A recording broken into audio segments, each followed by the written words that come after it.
Bonjour à tous, nous sommes les élèves de 3TQB Esthétique. Dans le cadre du cours d'éducation à la santé, nous venons vous parler d'un sujet qui touche la plupart des jeunes inscrits dans cet établissement, les assuétudes. La plupart des jeunes ne savent pas ce qu'est une assuétude. Pour cela, je vais laisser Mélissa vous en dire plus sur le sujet. En effet, une assuétude, c'est une conduite qui repose sur une envie répétée et irrésistible. La personne est consciente des risques, mais elle ne peut s'y soustraire malgré son désir.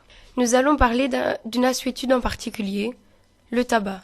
Nous allons développer le sujet.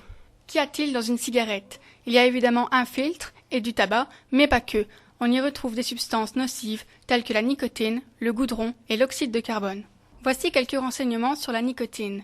Par son action sur le système nerveux et le changement chimique et biologique qu'elle provoque dans le cerveau, elle est la principale responsable de la dépendance au tabac.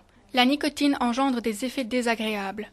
La plupart des gens se sentent étourdis et nauséeux lors de leur première cigarette. Mais il n'y a pas que la nicotine, n'est-ce pas, Gillican ? Non, on retrouve aussi du goudron. Celui-ci se fixe sur les muqueuses des voies respiratoires et digestives. Et ses effets sur l'organisme ne se manifestent qu'à long terme. Il est le principal responsable de l'apparition de la bronchite chronique et de cancer. Vous savez que fumer un paquet par jour revient à absorber une tasse de goudron par année. Il ne faut pas oublier aussi l'oxyde de carbone. Ce gaz très toxique passe dans le sang, où il se fixe sur les globules rouges, les empêchant ainsi de transporter l'oxygène dans toutes les cellules de l'organisme. En conclusion, ces trois substances sont néfastes pour la santé. L'exposition régulière à la fumée du tabac favorise directement trois grands types de maladies. En premier lieu, le cancer. En particulier celui du poumon. 90% de cancers du poumon sont imputables au tabac, mais aussi de la bouche, de la lèvre, de la langue, etc. En deuxième lieu, les maladies pulmonaires chroniques comme la bronchite chronique, détresse respiratoire, essoufflement, etc. Et pour finir, les maladies cardiovasculaires. Maintenant que l'on connaît la composition d'une cigarette, il faut faire attention à la dépendance. Elle est physique mais aussi psychologique. Tout le monde connaît une personne dans son entourage qui a fumé et qui a arrêté de fumer. On connaît aussi des personnes qui tentent toujours d'arrêter mais qui n'y arrivent pas. Le meilleur moyen de ne pas être dépendant de la cigarette, c'est de ne pas commencer.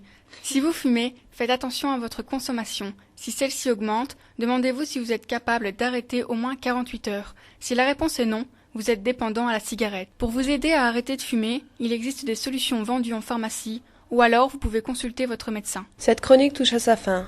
Faites attention à votre santé. Vous pouvez nous suivre sur eamradio.e-monsite.com ou sur www.eamerkeline.be. À bientôt pour une nouvelle chronique. Et maintenant, nous allons écouter Possibility de Likili.